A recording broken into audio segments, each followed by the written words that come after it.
This is a standing hinge isometric with a twerk. So when I'm coming into the hinge, I'm thinking about knees slightly bent, weight over the midfoot, thinking about almost like the butt kind of growing into my hand as I sit back into my hinge.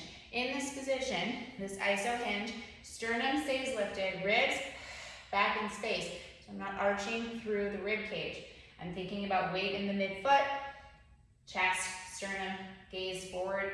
And here in this position, weight over the midfoot, open up the booty is where I'm going to add my little bit of a twerk.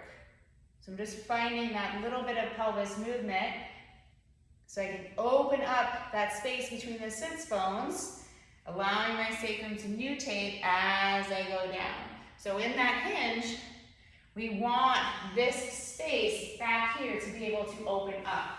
So what I'm doing in that hinge position, nice and close, is I am coming, finding my weight over my midfoot, allowing this to open up, keeping the ribs back, gaze is forward.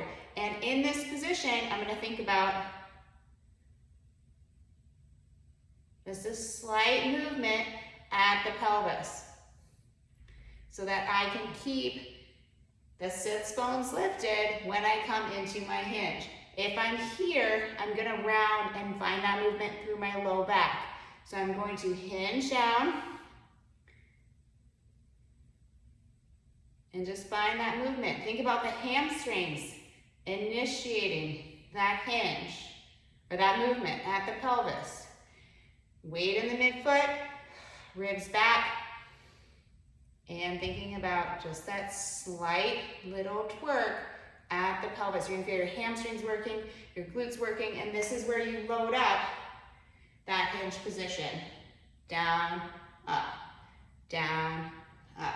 Where we feel back pain is we round or we flare.